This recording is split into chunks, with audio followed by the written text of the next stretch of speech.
All right, guys. Today I have on Rahul Jain from Ellipsis Labs. Obviously, like probably doesn't need to be said, but disclosure, I'm an investor. They also are the only sponsor of this podcast. So let's get that out of the way at the beginning. So I will give a little bit of context. Rahul is the brains behind Ellipsis, according to the two founders, does a lot of the day-to-day market making and is probably the most hands-on when it comes to trading.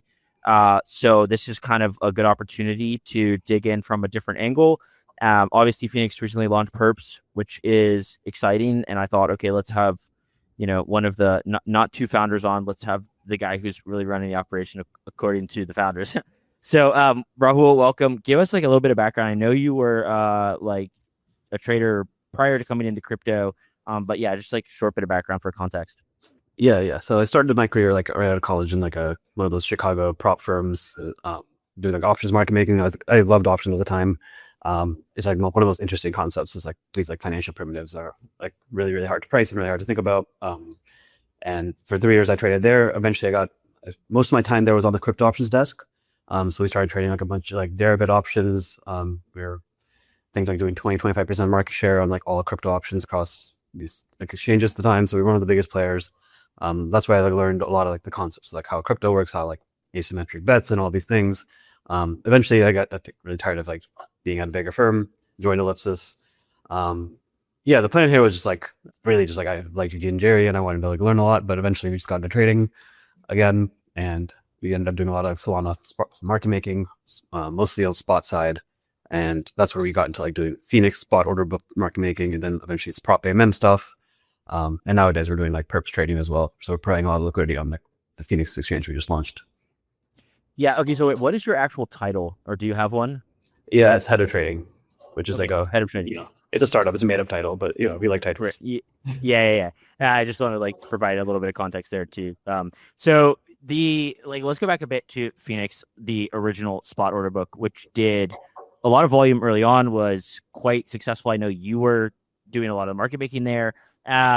Spot on Solana kind of became tricky, I think, for a number of reasons. Some of it to do with the actual Solana architecture, some of it to do with just the difficulties of building an order book on chain. But obviously, it's like quite successful for some time. What like from your perspective, what was sort of like the shift away from Pheonix spot? Like, I mean, I'm sure there's like a company reason, and then like what was your kind of like personal view, obviously having been the primary like market maker and like viewing this on a day-to-day basis?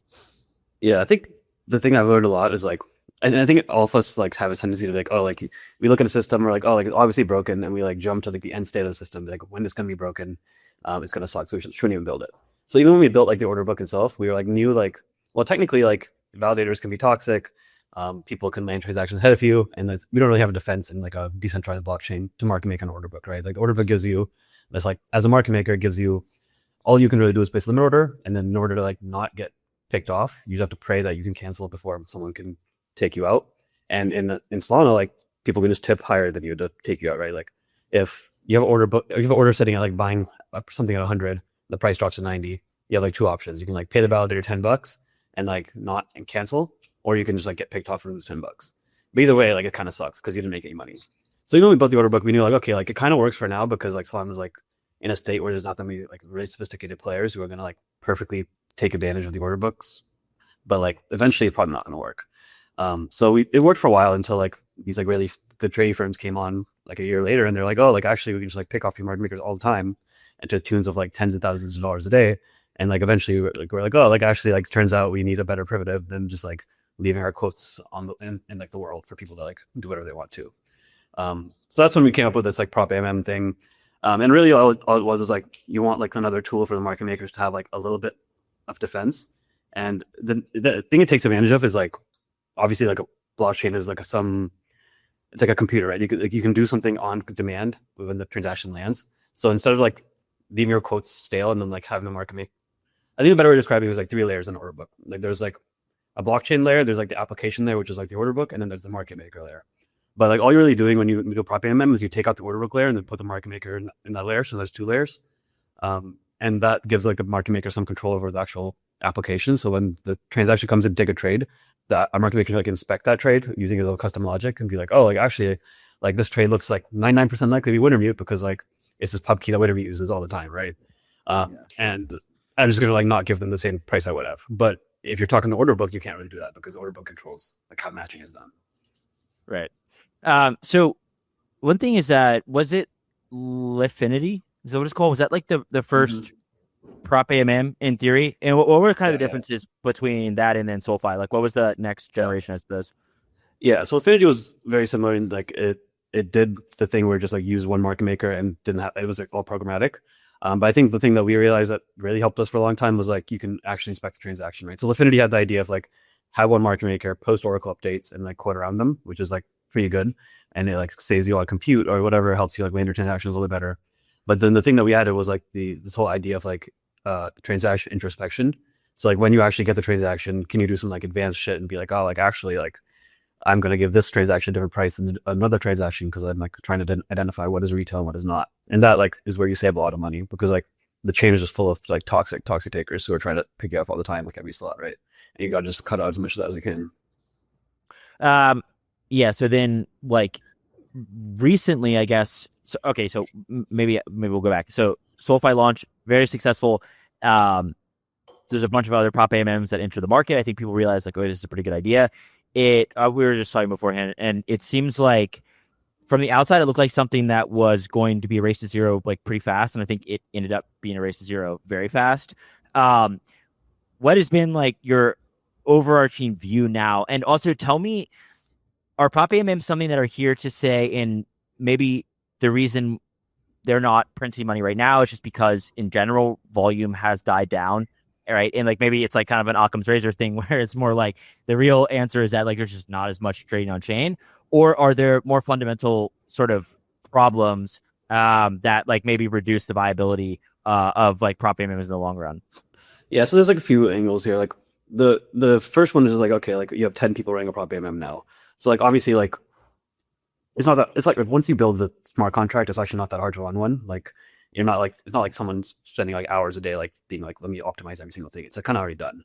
So if you're thinking about it in like how much would I pay to run one now? Like if I'm making like $1,000 a day, like yeah, I'll still run it. So like you can like cut the edge down by a lot, and you can kind of sit there and be like even next year if the amount of volume on chain goes up a lot, you can imagine spreads will still stay really tight because people just need to make like a little bit of money to keep running one at this point, right? Like you don't need to widen your spreads that much.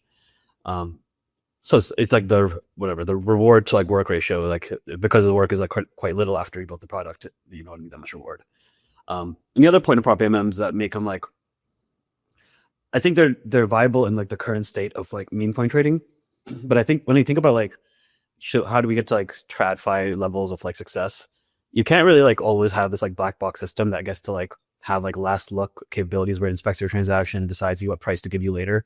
Like it's not really like a viable method of like convincing like big institutions to come trade on your chain, right? They don't want to like throw your transaction to some like MEV shops version of a contract and pray they give you a good fill, right?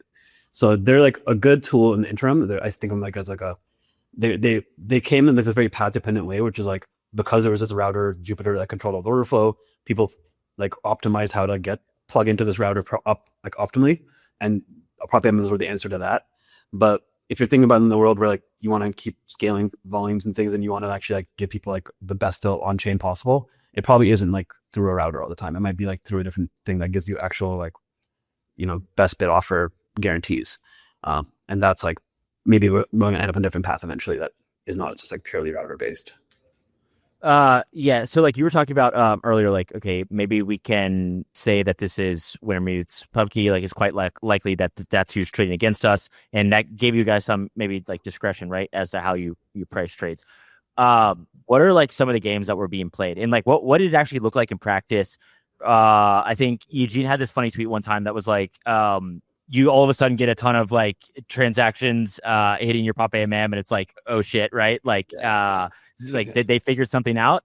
So like what is kind of like your experience with that? And again, like I come at this knowing that you're kind of like probably the first line of defense and like the most sort of keyed into this. What did that look like when you like getting hit with toxic flow? Like how did you adapt? Like what does your day-to-day look like playing these kind of cat and mouse games?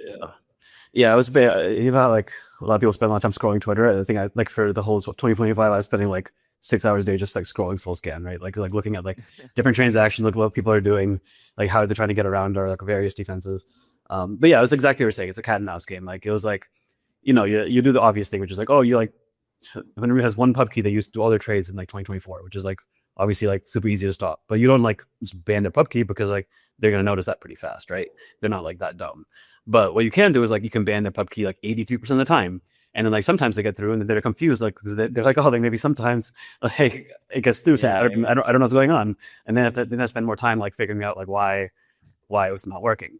And then eventually they start rotating pub keys, right? And then you can like, well, okay, like can I when they rotate pub key, can I figure out like before they make the next trade, can I figure out that the fund came from the last pub key that was them and like block it before they make the trade? Like you can do all these like, and then it gets like deeper and deeper into like, well, maybe the pattern and if like what sizing they do or what, like whatever, like, you like start analyzing all the trades they ever make and like probabilistically be like, oh, like because it's like has like these 5 properties and then they all come together and I look at my whole database of trades ever made and only like whenever we mix these 5 properties in the same transaction, I can guess it's them. And then it just constantly changes. And then you have like this like space of like what you can use based on what you can introspect in transaction. Those rules are defined by like basically the Solana transaction capabilities, and you just kind of use those tools at your disposal to the best of your ability. And yeah, just a cat and mouse game. It's not a fun yeah, one, but I can imagine.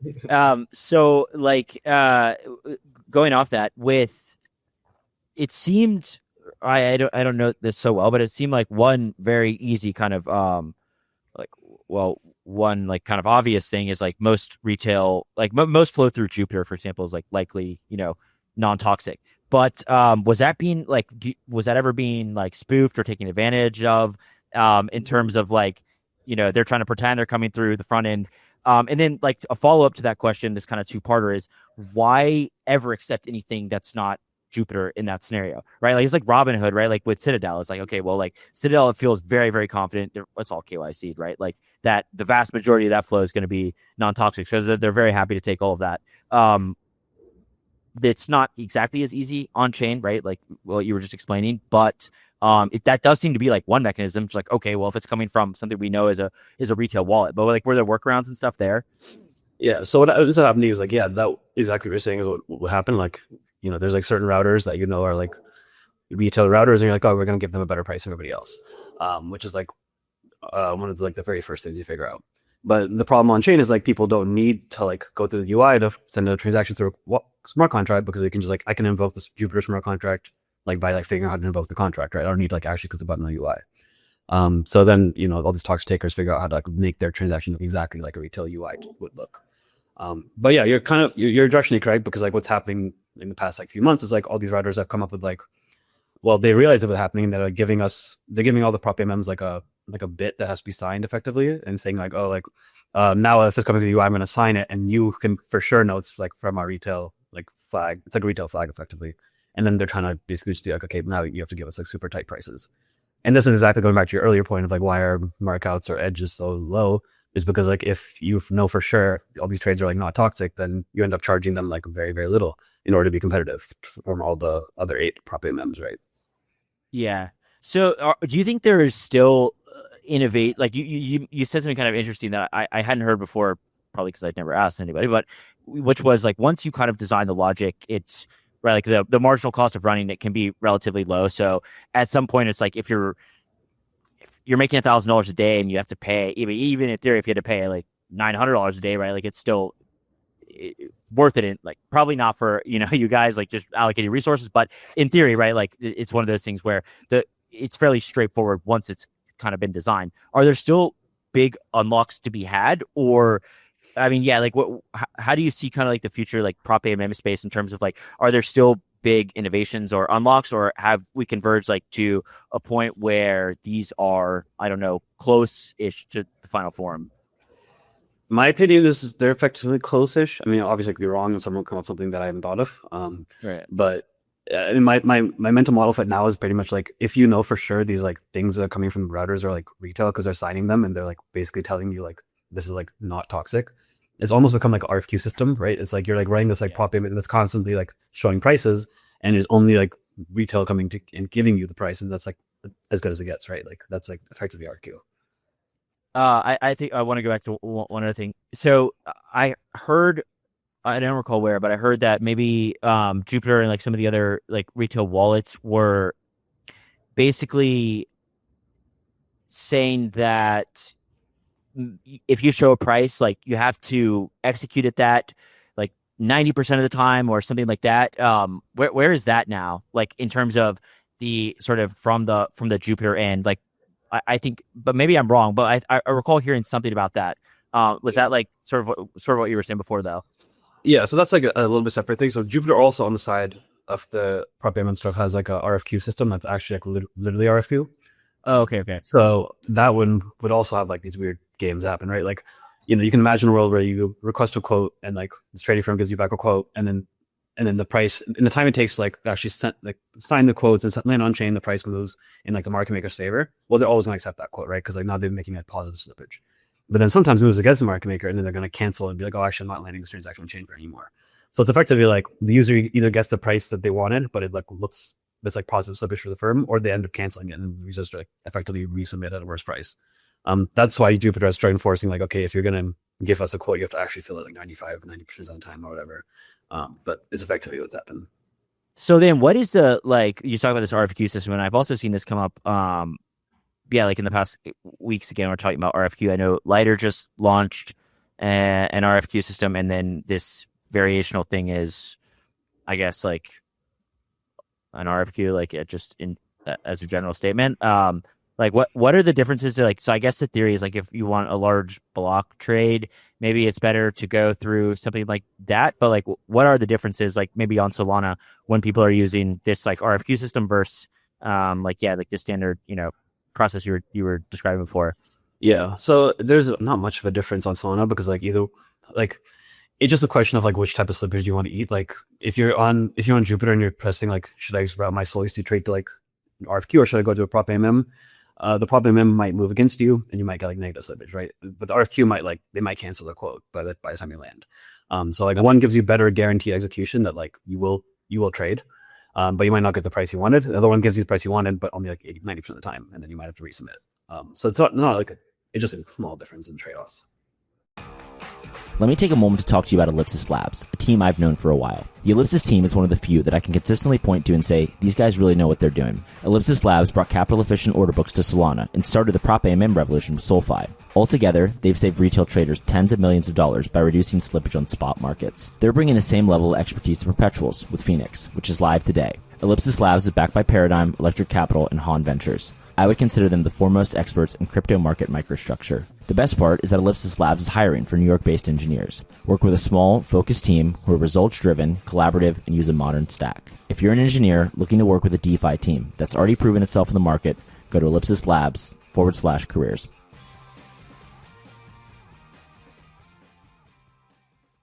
For a period of time there was this discussion about how Sol USD, I think, yeah, Sol USDC specifically was quoting you could get like better price on chain than on Binance. I know this is like a little bit of a I think this probably has something to do with the like the fee tiers on Binance and stuff, but is this still the case? But then also she explains to me this can sound like somewhat naive here. Like for my entire I don't know like career and like experience in crypto, the Binance mid price is like functionally the price of a crypto asset at any given point in time. Yeah. And so it's sort of weird to hear that you could get a better price on chain because I assume that the market makers are still dependent on Binance mid. They're just able to quote tighter on the grounds that they're charging less of a spread. Is that really the concept? The main point that's being made effectively is that the spread is on Binance is market maker spread plus Binance fee, and on Solana there's no fee because it's just market maker spread. So the market maker spread is probably around the same. It might be a little smaller, a little bigger, but because the Binance fee is such a big piece of this total spread the user pays, like the main point being made is effectively like, oh, on Solana there's no Binance fee, so you're getting like a better fill. The market maker is probably making the same either way, right? Right. And so is this still the case today, or Yeah, it's like yeah. Like that's the nice thing about like decentralized blockchain. You're cutting out like extra fee that the app layer puts on you because like you can just like not pay the fee because you can just like connect straight from user to market maker. yeah, that makes sense. Okay, all All right, let's like move on now to the perp side. So Phoenix is in beta right now, closed beta. Um, well, like, but maybe ask you your just like opinion. Like, what was the incentive kind of to like move in the direction of perps? Like, did you have some as a team? Like, did you see perps as like the direction? Is it much more compatible than spot? Like, maybe that's an interesting like question just off the bat. Like, how much different? Like, you were talking about like some of the problems, right? You had with like the original Phoenix spot and like it worked for a while, and then like SCP comes along, right? And like Benedict and like all of our friends, and it just becomes kind of a race to the bottom. Yeah. So like, what is the difference now between like Phoenix, spot, and then now moving into perps? Like, what are kind of some of the lessons you've taken, and like how you can make this work like sustainably? Yeah. So there's like a few angles. One angle is like, okay, like spot we like did, but what we effectively ended up doing was like running a market making business, because like you don't own the user flow when you're running like a order book or a prop AMM. You're just like plugging into a router, and the router owns the user flow, and you're just like a trading business on top of that, right?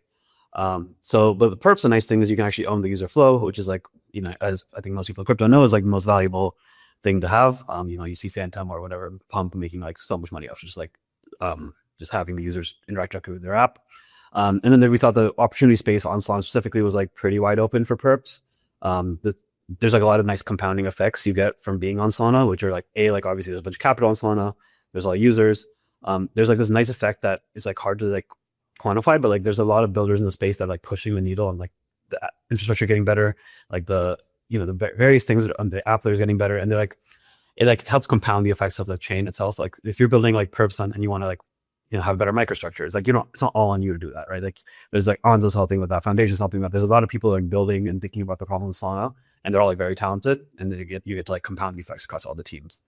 And then the last thing that like really helped us push into perps that we didn't really want to do when we built the spot exchange like 2 or 3 years ago, is that we were like pretty afraid of exactly what I was talking about earlier, which is like it's very hard to land oracles and market maker transactions in a guaranteed way, and that's especially risky in perps because you have leverage and you can pull up the whole exchange.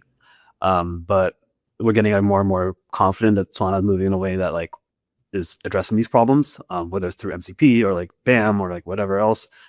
These problems are made like very aware to the Solana community, and like there's a lot of builders working on like actually prioritizing like making a microstructure that isn't just like one validator decides to like toxically order the whole block and like screw over who doesn't pay the most, right? That is like an untenable problem in the long term, and I think because we're more confident Solana is going to solve it, we're like more willing to take the bet on Solana doing it, and we can build perps on top of it. MCP, right? Like it doesn't exist yet, but it's maybe in the process of existing. Like, what is your like? Well, first of all, just for context, I don't know really who listens to this, so what is MCP? I've talked to people. I've always had Max on, and I'm like, this has been a thing for a while, but like, give me your like definition of MCP, and then also like explain like maybe how this relates to perps or like the architecture that you guys are building. Yeah, so MCP stands for multiple concurrent proposers. Effectively, the problem it's trying to solve, which is like I think a huge problem, is in most blockchains today, there's like one leader at a time. This person has like a monopolistic control over how transactions are ordered, so they can do the most toxic thing they want if they want to, or they can do the most benevolent thing. And as a cynical person, I think in the end state, everyone's going to be maximally extractive. So you're basically hoping and praying that like, there's like some alignment that will not make them just like every block decide to like screw over the market makers and extract as much as they can from every block, right? Which is like not, you don't want to live in a world where you're just praying for people to be good. That's not really what crypto is based off of. So what MCP does is it tries to say like, okay, like if we have multiple people proposing a block at the same time and we merge them, it's very hard to like control the whole block and censor certain updates.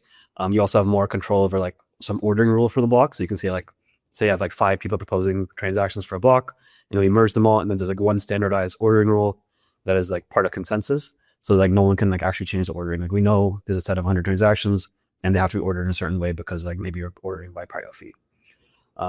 So that gives you like, for perps specifically, that gives you a lot more confidence that your oracles will land and your market maker transactions will land, because you have to convince, instead of one, you have to convince one of n people to let you in, which is a lot more probabilistically good. And the other thing it gives you is this like, there's another idea of like, I think we're calling it ACE these days. It's called application controlled execution, which is basically saying like, if I know there's a block and 100 transactions and say like 5 of them are the Pheonix Perps program, Well, we actually also want to allow Pheonix Perps program to decide which ordering of those transactions happen in the block. So you could then allow, like with MCP, you can like allow people to be like, okay, I'm Pheonix and I want to put all the oracles in this block first, no matter what, because that's like the exchange risk and we should know what the price is. And then I'll put all the taker trades at the bottom of the block every single time. And you can't really do that without MCP, because if there's one leader, then they always get to decide whatever they want because they own the whole, they always have full control. But with 5, because you're doing like this merging thing, it gives you part of the merge rule. So there's like only one clean way to actually do ACE, and that's through MCP. So it gives you two benefits. One is just like better censorship resistance, and then B is like, yeah, you actually get to decide the ordering of the block. And maybe you can even implement things like make or speed bumps or whatever else on top of that. It's things like Hyperliquid has. Yeah, yeah. Like, talk to me about the maker speed bump. Is there something like this currently? Take your speed bumps. Sorry, take your speed bump. Yeah. Yeah, so it's not actually possible to do it right now, at least in a composable way, right? Like, because of, again, like one leader decides which transactions go where, they can just like always put the taker first. The one thing you can do on chain is, it's like really not fun, but you can like have a separate program that like puts that the takers have to interact with, and then you can like pop them off a queue later, and you can be like, oh, like once you've landed and your transaction now stored on chain in this program, and then like it can determine, like I can programmatically enforce that, like you have to land this slot and then you can actually trade like 3 slots later. But the problem with that is like it breaks like all idea of composability on chain, because like you can't atomically like trade and do something else at the same time anymore. You have to like wait. It's basically the same. You have to like crank your trade later. But that's like a pretty bad UX. Like, what are some of the other challenges about, like, for example, market making on Solana, spot, I guess a little bit of the prop AMM stuff, but now like the perp stuff, that's like very obviously different than in TradFi. Like, what are the things that stand out in your mind? And it doesn't necessarily have to be crypto specific, but just like, yeah, what are things that you have to deal with that were just like obviously not a problem in like market making or TradFi? Yeah, I mean, the biggest one is always going to be like interacting with the chain, like landing your transactions is always going to be the biggest one. Like even like, I think 2 days ago we were looking at like, our landing rates by client on Solana now. There's like 6 of them, and like there's like Rakurai, there's Anza client, there's a Jito Bam client, there's like this Harmonic client, there's Fire Dancer, and you have to like look at like, okay, like each one has its own rules of how they like decide to let you in. You can like try to like make your own little games of, will they let me in faster if I send my transaction this way, whatever else. Whereas like in TradFi trading, like there's like one exchange, you just like, it's all speed. You just like put your chip next to them and you pray that like your packets go really fast. So like getting your transaction landed is like super intensive in terms of like thinking about how to trade on chain. And the other thing that happens a lot on chain is just like, well, I think it's a lot more fun because like you can actually just like at least the prop payment thing, you could literally just design your own trade, right? You're like, there's no rules, there's no like TradFi has like a very like, this exchange exists and you can market make on the exchange's rules. But here you're just like, oh, like actually I want to go get the flow by like plugging into the router. I'm just going to ask them nicely to integrate me, and like I'll create a whole new version of how market making should be done on chain, and you can just kind of do it. So you have to be like a little bit more open-ended on your thinking and be like, oh, like, I can always create a new way out of this as long as I'm like being a little bit innovative and not like thinking inside of the box. So that's why like on-chain trading is really good. That's why like MEV is really big on chain, right? Like people think of like really creative ways of like finding how to, I don't want to say exploit, but like kind of exploit like the current rules or the current way of things are done. Yeah, like what does MEV look like with regards to perps? Like maybe explain. I mean, obviously we know sandwiching and like we know front running, back running. Like, what does it look like in the context of like like a perps order book? Like, what do you have to contend with or think about? Yeah, so the big one you worry about, like obviously there's like the boring one, which is like sex dex arbitrage, right? You're just like faster, you take out the price because it's bad. Yeah, but the one you worry about a lot is like some kind of like Oracle attack, which is like a pretty standard perps attack. But like you're like, okay, can I like, I don't even know if this comes in MEV, but you're like, can I like inside a, if you're able to on the decentralized blockchain to like move the order book somewhere and like censor enough blocks, there's like a new type of attack that doesn't exist on a centralized exchange because like you can't censor on a centralized exchange. But you can, in theory, you can like be like, if I control the next like whatever, like 10 leader slots, I can like move the mark price and I can hold it long enough to like liquidate a bunch of people into my orders. So that's where censorship resistance becomes really important on Solana, because like it's just very hard for an exchange when you don't know the next time you can land an unfortunate Oracle update or a market maker update. But that's like probably the main one we worry about, was like just like Oracle attacks or like market attacks or whatever.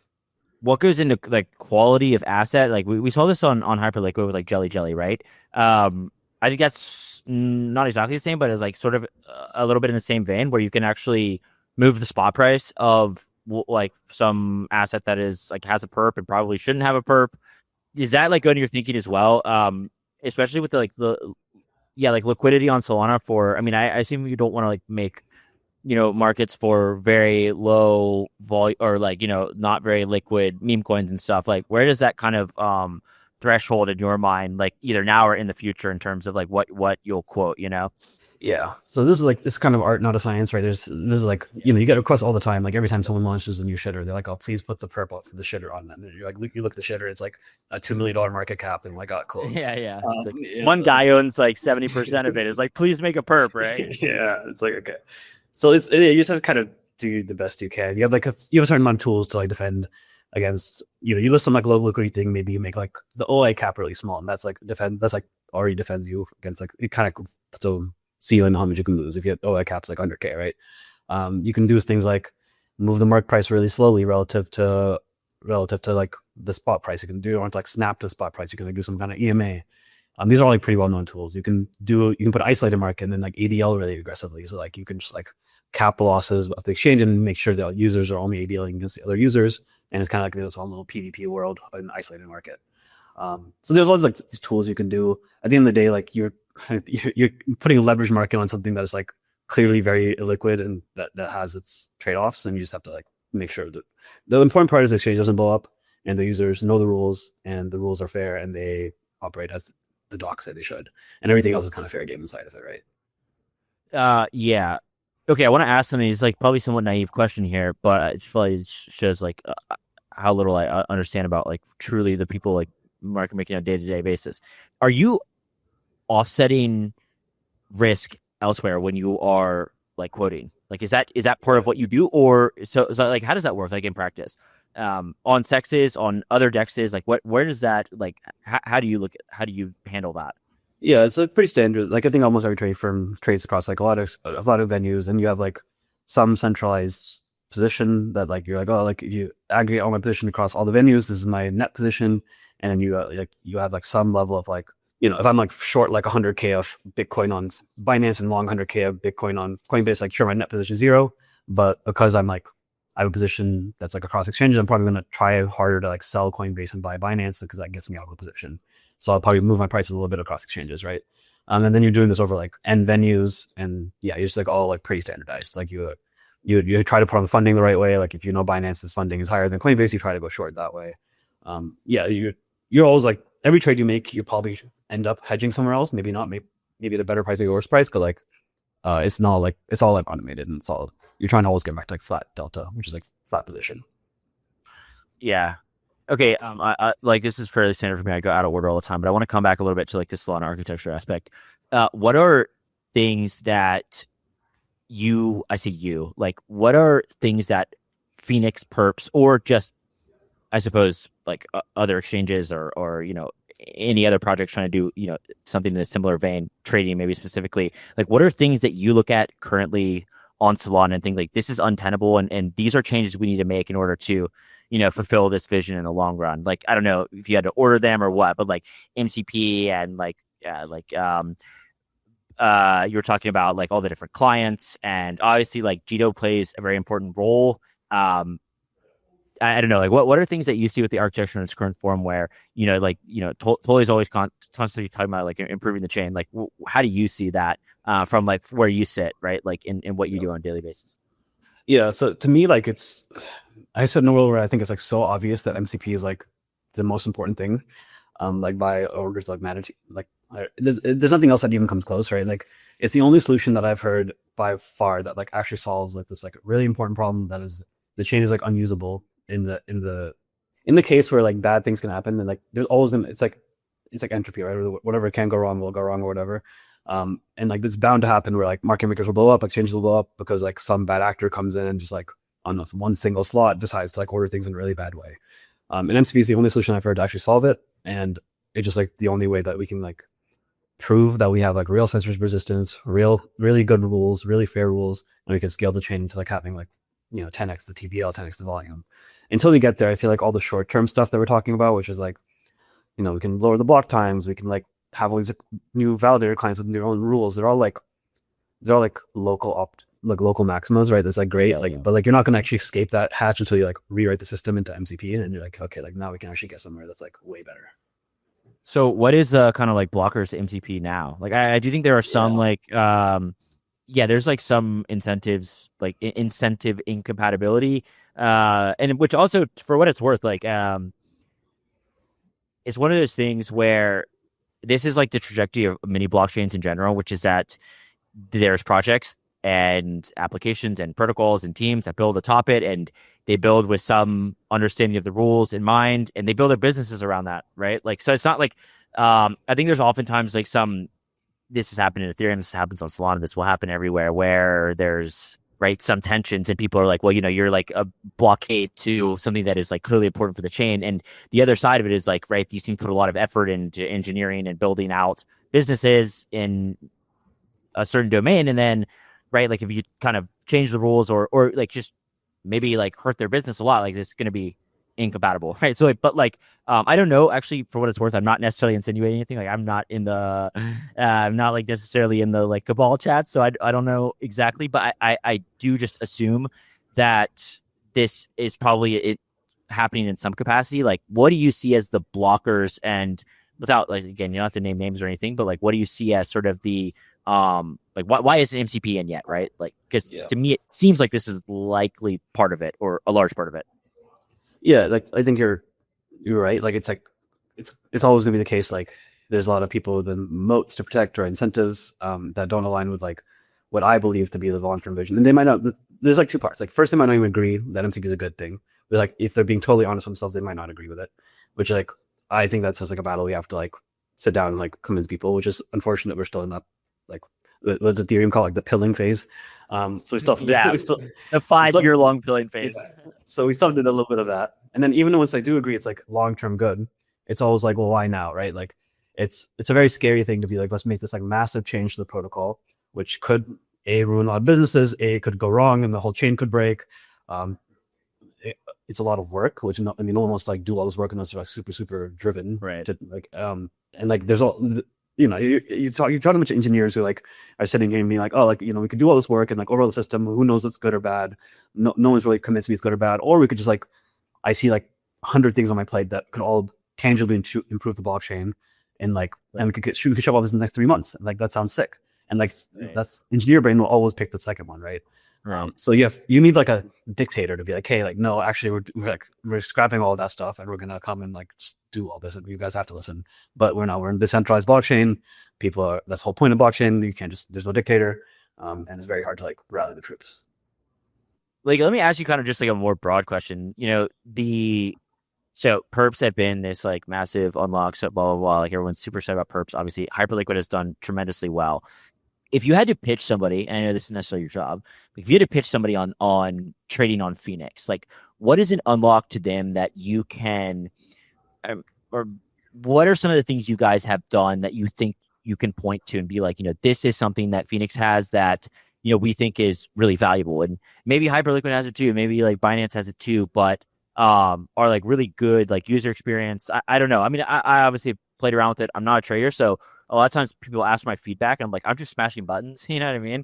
Or like I'm spamming volume on some of these like really early on. Like, there's nothing to glean from me. Like a lot of this stuff looks very similar to me. And I guess this is a little bit part of the question I'm getting at, is like, I couldn't really tell you a massive difference. I don't move enough size. When there's this discussion about like Hyperliquid and Lighter, I'm like, yeah, they're like the same thing to me, right? Because I'm fake spamming volume, definitely, like not winning an expectation, and I couldn't really tell you what are like massive user unlocks.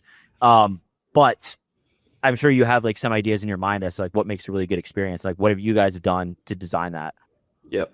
I mean, honestly, my answer is like, if someone comes on Pheonix and thinks like exactly the same as Hyperliquid, that's a huge win, because the added benefit of Pheonix is that it's actually on decentralized blockchain, which has its own like, people can argue all they want about whether they care or not about that. But like, again, as a cynical person, I think at the end of the day, like, if you want, whatever can go wrong will go wrong. And if you're running something on a decentralized blockchain, it's much more likely that something bad might happen to your funds than on something like Solana. And I think if you can replicate the same experience as like a centralized perps venue, which I think we are pretty close to being able to get to. Obviously, like we have a long way to go in terms of listing more assets or just getting more liquidity, but like in terms of pure engineering, it's pretty much there, and we need to just like get to the point where the liquidity is the same, the assets are the same, the experience is the same, and then you're running on a chain where like your in theory your funds are more protected, or you're less likely to need to transfer your funds to a bridge to go somewhere else to do something because everything you want to do is already on Solana. So the goal is really just like, can Solana house a bunch of different types of economies in one chain, and it can then do it like effortlessly where like everything feels just like as good as it would in a centralized world. And that's like the big engineering challenge. And yeah, I don't think like we're doing something that's like, wow, this is a mind-blowingly different perps experience, because I think you're right. Like they're all effectively the same, right? Like one of the big ideas is this idea of composability, and I do understand what you're talking about, like with like all your assets being able to like, move seamlessly across Solana. But what do people mean when like what are the unlocks to composability with perps? Like building a top perps, like I don't really know what that means. And well, people say composability all the time, and a lot of times it doesn't really mean a whole lot. So I am curious, like when people talk about like, oh, there's like this composability aspect, I'm like, okay, well, sort of a siloed environment from what I see anyways, but maybe that's not true. So like, what do you think that means? Or like, what is the big idea behind that? Yeah, I would agree with you like a few months ago, because I'd be like, oh, composability is just like a buzzword. I had all these people like saying it. But then it turns out when you actually start building it, you're like, oh, there's actually a bunch of people who kind of want to build on top perps. And like, I'm not sure, it's too early to say what's going to work or what isn't, but like, I can give you examples of like, there's someone who wants to build, I think they released yesterday or today, they're building a game on top of perps where like now perps are integrated into like the market of the game, right? Like if you want to go, it's like a RuneScape order, right? You want to go trade on in the game, and then automatically the transaction can go like settle the perps for you. There's people who want to build like indexes on top of it, which is like now you can trade like an index of various assets on their website, and their transactions will automatically go and like make the trades in one transaction on Pheonix and like set like, so you can like, it opens up the design space. I'm not sure what will come of it, what won't, but it opens up design space a lot for people to take their creative ideas and like ideally build whatever they want on top of them. They can all be done like in one transaction. You can get like this guaranteed like execution of it, and you can like revert the transaction if it's not what you wanted. So obviously you can do it in a not composable way and like have like some small lag between two things happening, but like there has to be some added benefit of like having some guarantee around the execution. What are splines? Am I even saying that correctly? Yeah. Splines are, I mean, they're this like dumb math concept of just like interpolated points, right? So we use a lot for like options pricing. So they use these I think options pricing were like cubic splines or whatever, and that's where I started using the word from. But we put it into SolFi. We were just like, oh, like if you want to, it's basically just like if you want to like put a price on a certain size, it's like basically just an XY graph, or like the interpolated points are like the price or that much edge you're charging, and then the x-axis is the size. And then and that's like the cheapest compute way we could figure out to like show a market maker quote on chain. So like it becomes like a simple like phone lookup of like, if you want this much size, how much, like what is the price? And that's how we got the compute down for SolFi to like really, really low, instead of using the order book stuff. And then we've put that concept back into perps, and now it's just like when market makers want to update their quotes on the perp book, they send like one price, and then it automatically moves. There's like a pre-built spline that they can change. Well, they can change the spline in different transaction, but for any given Oracle update, the splines already exists on the contract, and that tells it like, if the price is now 100, I know like at 100.5, I'm willing to sell like 20 Bitcoin, 101, I'm willing to sell 100 Bitcoin. So it's just like this concept of like how you can move your liquidity around on chain without having to actually like literally put your quotes on there. You can like just like have a pre-built quote. Okay. It's just a function. Okay. And I don't know if that was clear, but it's literally just like an FFX function. Well, it's probably like over my head, I guess, a little bit, but I just like, it doesn't, I'm not like so certain. So this wasn't really feasible before. You would have to like actually have those quotes sitting on the book like at all times, is basically what you're saying. Yeah, like a normal order book is like you go and literally update every price level you want to update, right? Like, but then a spline is literally just like a f of x function where you say like f of 100 Bitcoin I'm willing to sell. That means that okay, you sell for whatever 10 bits of edge. So it's literally just a way of like defining your liquidity curve. Okay, well, it's like not. I mean, I'll pretend like I understand. But the high level of it, all it really means for anyone is like the compute to update your market maker transaction is super low on Pheonix for perps as well, which means like because it's low, market makers have a better chance of landing fast, and that's good for market makers. You say compute is low, like CU, like compute Yeah, units, the yeah, like the price, right? But but like otherwise, this could be pretty costly. yeah. So like, to put numbers on it, on the Phoenix spot order book that we built like 3 years ago, by the time we were almost done with it, like every transaction I was sent to like update all our quotes for one market would cost like 300,000 compute, right? And then when prop AMM came around, nowadays it's like 50 compute. So it's like, thousand, multiple thousands X cheaper. And the Perps one is like, I think 500 compute or something. So it's like super, super cheap relative to order book. Got it. Okay. In terms of like market makers, like so, I think you're doing like a lot of the market making on Perps right now. Like, there's always this cold start problem, chicken or the egg thing, where market makers typically don't want to spend time, resources, effort to integrate unless they feel right, like it's a long run, something worth their time, and like will be sustainable. Um, how do you think about this, right? Like, because I think you come from a unique perspective here, in that you are a market maker and like you typically know what goes into this.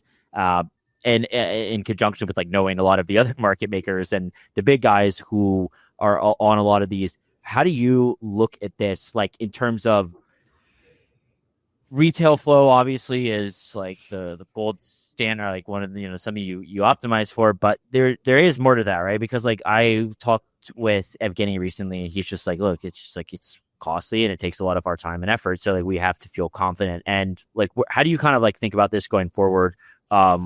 Liquidity, volume, like sort of integrating it, more market makers, and like just making it increasingly liquid and sort of like a viable place to trade.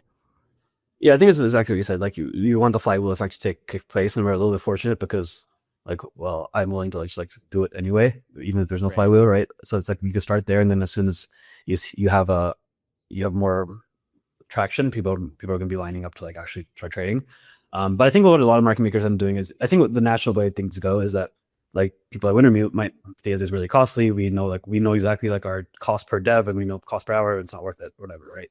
But what ends up happening is you find these like smaller shops that are more willing to take a bet, because like for them it's like I've been on the other side of this, where like we were a small right are a small shop, and for them it's like if you find one trade and it lasts you like 3-6 months before the big firms come in, that's like where you make all your money.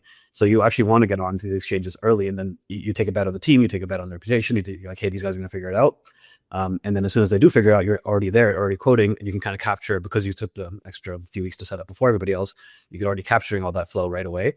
And what you often see in any good trade is like most of the meat of the trade is like the first few months of it, because as soon as same with prop payments, as soon as like 4 or 5 people come in, the spreads get so tight that like even if you're technically better at trading than everybody else, the spread is so tight that it doesn't make you less money.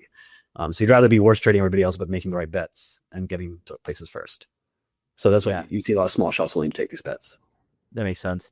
Okay, I wanted to ask you the last thing I want to ask you about, and I'm not trying to put you in a like, well, just answer this how you want. But I have been following this, and a lot of the discussion as of late has been the role of the Solana Foundation and then Solana Labs, like just like some of like maybe I'll just like zoom out to just the people who are kind of influential in Solana. The discussion has been around like sort of this idea of king making, and I believe, right, like I'm biased because I like you guys, right, like there's no I'm gonna be biased there, but one thing I will say when it kind of comes to something like Solana or fulfilling the vision, and whether this vision matters like is somewhat of a separate discussion, but like one of the visions I know that has been pushed this whole time is like putting actual trading on chain. And there is a difference between putting an order book on chain versus a sidecar, or sort of on chain, or like, maybe just using Solana as the bridge, right? There is a functional difference. And so the way I see this, again, like my biases cannot be ruled out here, but like I see is like, look, these guys are actually putting it on chain. Is that going to be the winning proposition? I honestly don't know, right? Like I say that in all honesty, but the idea was to put it on chain, and they're doing that. But like this has caused a lot of kind of discussion kerfuffle amongst like all the teams, and then just like the role of Tolly, Solana Foundation, Solana Labs. Like, how do you look at this? I look at it as like people are going to do what they want to do, right? Like, if people have their opinions, people have their incentives, and they are going to voice them. And right now, like, obviously, like someone who like totally wants to see things, as you said, like things on chain, and like he's going to voice that, like, oh, he likes that things are on chain, and he's going to say it, and that might upset people with different incentives, but because they also have viable businesses they want to make work, and they also want support from people who have influence. But at the end of the day, like you can only control what you can control, and I don't know, I'm like Buddhist about it at this point. I'm like, oh, like you can control, stay like Right. do what you can, and like let the world kind of figure it out on its own. So we're building what we think is the best product. Some people like it, some people don't like that. People like it. I don't know. I don't really know what to tell you about it. Like like it is kind of what it is, and we're just doing what we can. Like I think we're trying to build it the most intellectually honest way we can, and whatever comes of it from like the foundation or whatever they want to say about it, that they kind of can. They're allowed to say whatever they want. Yeah. Yeah.